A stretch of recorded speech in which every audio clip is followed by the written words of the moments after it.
जय सनातन, जय सद्धर्म। प्यारे सज्जन पुरुषों, पिछली वीडियो में आपने रामायण के बारे में सुना। रामायण हमें क्या सिखाती है, उसमें आपको बताया गया कि अच्छी अच्छी बातें हैं वो उसमें से पकड़ लो और बुरी बातें हैं वो छोड़ दो।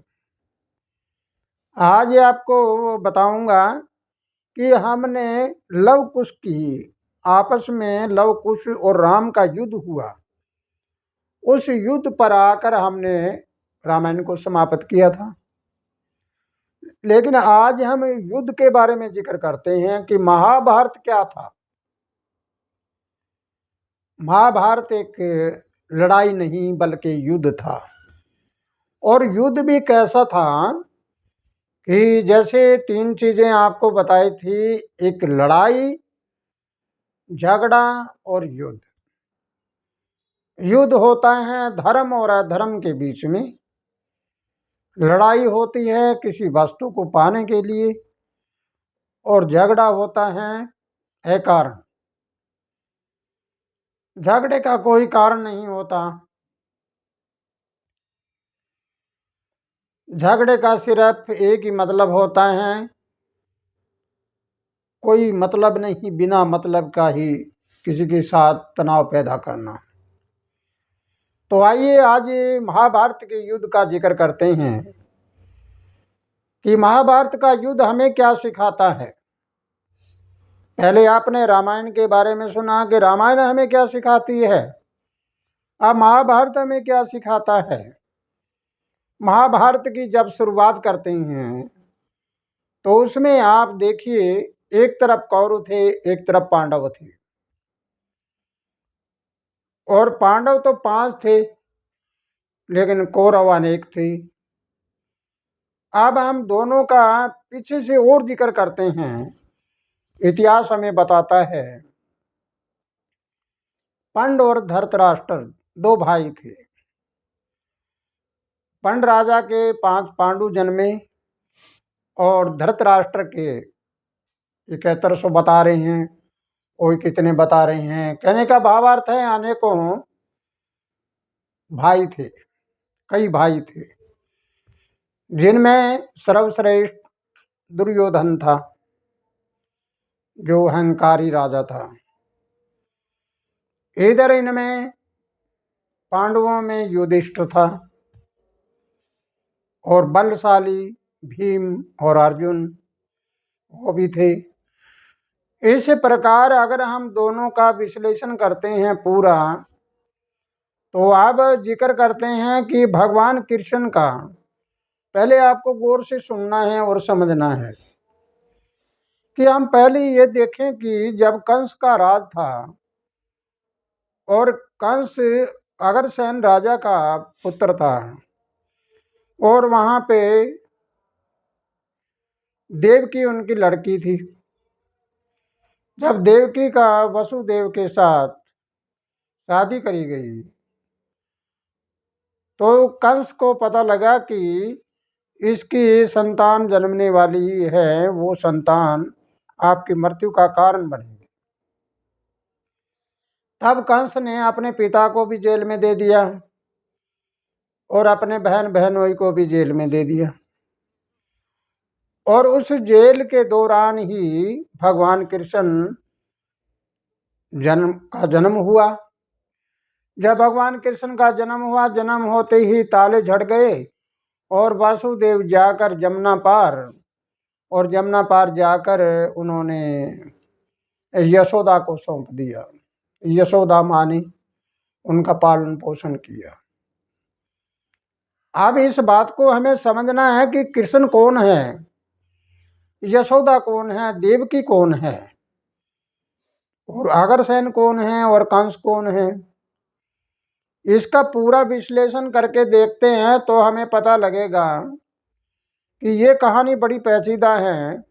इस कहानी को अगर हम पूरी तरह समझ लेते हैं तो हमें पता लगेगा कि ये महाभारत भी हमारे अंदर है, ये भी कोई बाहर नहीं।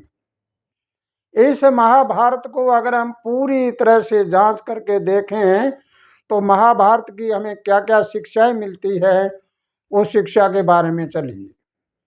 तो जरा देखिए, जब भगवान कृष्ण का राज था, कंस को मार के भगवान कृष्ण राजा बन गया। अब वो राजा बन गया तो इधर आगे पंड राजा और इधर धृतराष्ट्र का राज आ गया। तो हम ये जानना चाहेंगे, हम ये देखेंगे कि भगवान कृष्ण का राज तो मथुरा में था, अब उनका हस्तिनापुर में था। अब उनका आपस में कैसे संबंध हुआ, और भगवान कृष्ण ऐसे ही आता जाता रहता था। कोई ऐसी बात नहीं हुई कि वो राजा के रूप में कहीं आया कहीं गया। लेकिन अब हमें गहराई से देखना है कि वो भगवान कृष्ण हमारे अंदर ही है, और वो कौरव और पांडु भी हमारे अंदर है, कुंती और माद्री भी हमारे अंदर है, गंधारी भी हमारे अंदर है, और धृतराष्ट्र भी हमारे अंदर है, पंड राजा भी हमारे अंदर। और उसके बाद में आगे हम चलते हैं तो चित्र विचित्र उनके पांडवों के दादा थे, वो भी हमारे अंदर हैं। फिर और आगे चलते हैं, उससे आगे भी, तो उस आगे जाने के बाद भी हमें पता लगता है कि जैसी शील गंगे है यानी भीष्म, वो भी हमारे अंदर है। और उससे आगे और चलते हैं तो शांतनु राजा भी हमारे अंदर है। इस प्रकार कहानी बड़ी लंबी होती है कि अगर हम अपने घट को खोजने लग जाएं तो हमें ये पता लगेगा कि ये महाभारत भी हमारे अंदर है, और महाभारत की शिक्षा क्या है और महाभारत ने हमें क्या सिखाया, इसके बारे में आज आपको बड़े गौर से सुनना है। चलो हम उस ज्यादा युद्ध का और का जिक्र नहीं करते, पहले तो आपको इतना ही सोचना है कि पांडवों को 12 साल के लिए अज्ञातवास में रहने के लिए भगवान कृष्ण ने आदेश दे दिया, और पांडव वहां से चले गए और अज्ञातवास में रहने लगे। आप सोचिए और विचार करिए। और फिर वो सभा में बैठे रहे अपना वेश बदलकर, और वहां द्रौपदी का चीरहरण किया गया। दुर्योधन ने द्रौपदी का चीरहरण किया, लेकिन इतने बलशाली होते हुए वो चुपचाप बैठे रहे। अब आपको विचार लगाना है कि जब भगवान कृष्ण के आदेश का पालन करके वो पांचों भाई बैठे रहे और उनकी धर्म पत्नी का चीर उतरता रहा, वो बोले नहीं, वो कौन है ऐसा? भगवान कृष्ण कौन है और वो पांडव कौन है जो सब कुछ देखते हुए बोले ना?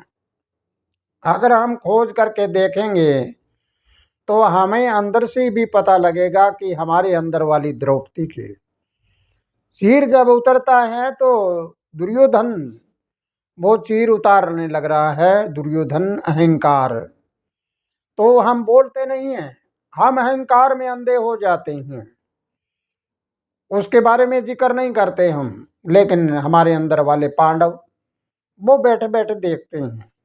वो इसलिए देखते हैं कि वो स्वामी भगत हैं, उनको पता है कि वो वर्ल्ड पावर, वो विश्व शक्ति, वो कुछ नहीं होने देगी, उनको अटल विश्वास है। लेकिन कौरवों को अटल विश्वास नहीं है, ये बाईं ओर वाले जो संसारिक बातों वाले कौरव है। ये कौरव तो अनेक होते हैं, इनको विश्वास नहीं होता कि भगवान कृष्ण के पास क्या है। जब एक किसी सतगुरु से कोई मांगने लग जाए तो कोई कह दे कि भाई आपको क्या चाहिए, आपको क्या चाहिए, तो कोई यहाँ कहेगा कि मुझे ये चाहिए कि मैं राजनीति में जीत जाऊं, मैं वहाँ ये कर लूं, मेरा बड़ा बिजनेस हो जाए, मैं बहुत धनाढ़ हो जाऊं, पता नहीं क्या क्या चीजें मांग ले। और एक ऐसा ही कोई मिल जाए वो कह दे कि हमें तो आप चाहिए, हमें तो कुछ नहीं चाहिए। तो जरा सोचिए, पांडवों ने ऐसा ही किया था। वो हमारे अंदर वाली ताकत, वो ऐसा ही किया था। उन्होंने जो विश्व शक्ति थी भगवान कृष्ण की, उन्होंने कहा कि बस हमें कुछ नहीं चाहिए, हमें तो केवल भगवान कृष्ण चाहिए। कहने का भावार्थ, ये वर्ल्ड पावर, ये ब्रह्मांड, ये यूनिवर्स, ये यूनिवर्सल पावर वो चाहिए हमें। तो बाकी सेना वेना है ये आपकी रखो, हमें कोई ज़रूरत नहीं है सेना की। तब दर्शक लोगों ने क्या कहा था, कहा कि सेना तो सारी कौरवों ने ले ली, अब पांडव क्या करेंगे? पांडव के पास तो केवल एक कृष्ण है। तो सज्जन पुरुषों, गहराई में जाकर सोचो और विचार करो कि महाभारत के युद्ध में जीता कौन? विजय किसकी हुई? पांडवों की हुई। लेकिन पांडवों के पास तो एक ही था, एक भगवान कृष्ण ही था, और उनके पास अनेकों प्रकार की सेनाएं थी, सभी तरह का बल था। अब बल हार गया, लेकिन वो बल जो समस्त बलों का बल था वो पांडवों के पास था। इसलिए अगर आपको ये बात समझ आती है तो तुम्हारे अंदर वो पावर, तुम्हारे अंदर वो कृष्ण की पावर, तुम्हारे अंदर वो विश्व शक्ति, वर्ल्ड पावर, यूनिवर्स, वो ताकत तुम्हारे अंदर है। अगर तुम उस ताकत के समर्पित हो जाते हो, उस ताकत को अपना लेते हो, तो तुम्हें हराने वाला कोई नहीं। ये संसार चाहे एक तरफ हो जाए और तुम एक तरफ हो जाओ, फिर भी तुम्हारा बाल बांका होने वाला नहीं है। इसलिए सज्जन पुरुषों, रामायण के बारे में आपको पहले बताया, वहां पर लड़ाई थी, और यहाँ पर आप देखते हैं यहाँ पर युद्ध है धर्म और अधर्म के बीच में। एक तरफ तो धर्म का नाश हो रहा था, एक तरफ धर्म का उदय हो रहा था। जब धर्म का उदय हो रहा था वहां कौन था? भगवान कृष्ण। और जहां अधर्म का उदय हो रहा था वहां कौन था? वहां कौरव। अब दोनों के बीच में ये युद्ध शुरू होता है। इस कहानी को एक शॉर्ट रूप में ही आपको बताना चाहूंगा कि तब भगवान कृष्ण ने पांडवों के रथ अपने आप चलाया, यानी वो गढ़वाला बन गया, रथ सारथी बन गया। सारथी बनकर उनको बैठा दिया। अगर तुम्हारे अंदर वाले पांडवों को तुम समझ लो और तुम्हारे इन पांडवों का सारथी वो यूनिवर्स बन जाए, वो वर्ल्ड पावर बन जाए, वो ब्रह्मांड बन जाए, विश्व शक्ति बन जाए, तो आप सोचिए कि इस संसार में धर्म और अधर्म के युद्ध में कौन जीतेगा? तुम जीतोगे या संसार वाला अधर्म जीतेगा? तो अगर ये बात आपको पूरी तरह से समझ आ गई है तो आगे चलिए, गहरा दिमाग लगाइए, बहुत गहराई से सोच लीजिए, विचार करिए। तब युद्ध पूरी तरह से समाप्त हो चुका था।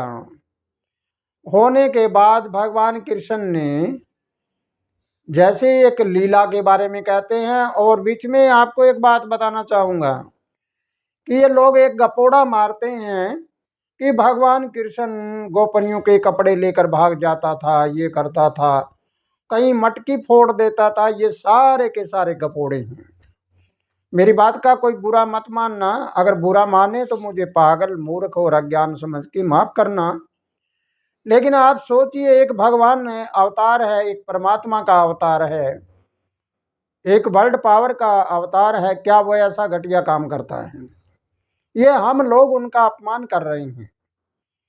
इसलिए 16,108 गोपनियां कौन थी? ये 108 यानी 16 का मतलब है 16 कलाएं। 16 कलाएं थी भगवान कृष्ण में। राग रसायन, छंद निशाना, नाटक, जलपार करना, चोरी जुआ, ओक शास्त्र, व्याकरण, ज्योतिष, वैदिक, ब्रह्म ज्ञान, आत्म ज्ञान और अध्यात्म ज्ञान, ये 16 कलाएं, और उसके साथ 16,108 कहा। तो वो 108 क्या होता है? हमारे रीढ़ की हड्डी के पीछे एक जोड़ होता है जो हमारे सारे शरीर को चलाता है, वो होता है 108। या 27 नक्षत्र होते हैं ब्रह्मांड में, हमारी इस खोपड़ी में, ऊपर वाले ब्रह्मांड में। तो एक नक्षत्र के 4 चरण होते हैं, ये 108 चरण बनते हैं। 108 चरण का जो ज्ञाता हो वो 16 कलाओं वाला ही होता है। इसलिए भगवान कृष्ण की ये गोपनीय ताकत थी। इस गोपनीय ताकत को गोपनीय कहा गया। तो गोपनीय ताकत जब इंसान के अंदर आ जाती है तो उसके रोम रोम में कोई न कोई कला जाग जाती है। इसलिए मेरे प्यारे सज्जन पुरुषों, इस महाभारत से आपको एक प्रेरणा लेनी है कि विश्व शक्ति होती है वही भगवान कृष्ण है। लेकिन अब हमें जानना है कि भगवान कृष्ण ने गीता का संदेश दिया, गीता का उपदेश दिया, लेकिन वो किसको दिया? अर्जुन को। अर्जुन का मतलब क्या होता है? किसी चीज को अर्जित करना। अर्जित करना यानी उसको पाना, उसको लेना। तो अर्जित किसने किया? भगवान कृष्ण ने अर्जित करने वाले को, यानी जिसने उस गुण को, जिसने उस ज्ञान को अर्जित किया, जिसने उसको ग्रहण किया, उसको दिया, उसका नाम रखा अर्जुन। अर्जुन ने वो ज्ञान लिया, और वो कब लिया? जब अर्जुन शरणागत हो गया, और शरणागत होकर अपने आप को समर्पित कर दिया, यानी भरी सभा में चीर उतरता भी देख लिया लेकिन बोले नहीं। आइए हम आगे चलते हैं। फिर भगवान कृष्ण ने गीता का उपदेश देकर गीता में बताया कि न तो तू जन्मता है न मरता है, और तू अटल अविनाशी है। कौन है? यानी आत्मा न जन्मता है न मरता है, आत्मा न स्त्री है न पुरुष है। ऐसा ज्ञान देकर उन्होंने कुरुक्षेत्र में एक मानसरोवर, एक ब्रह्म सरोवर की रचनाएं कराई। लेकिन इसका दावा नहीं किया जाता कि ये भगवान कृष्ण के टाइम के बने हुए हैं या बाद में बने हुए हैं, लेकिन है, ये गीता का ज्ञान देते हैं। ये ज्ञान देते हैं कि मन सरोवर, मान सरोवर हमारा मन है, इस मन में मत नहाना, क्योंकि इसमें जितने नहाओगे उतना कीचड़ इसी में रहता है। फिर ये ब्रह्म सरोवर है हमारा, इस ब्रह्म सरोवर में भी मत नहाना, क्योंकि इस ब्रह्म में, इस शरीर में जैसा आप करोगे वैसा का वैसा।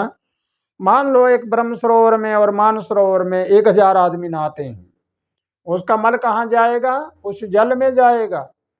इसलिए भगवान कृष्ण ने कहा था कि इस मान सरोवर और ब्रह्म सरोवर में मत नहाना।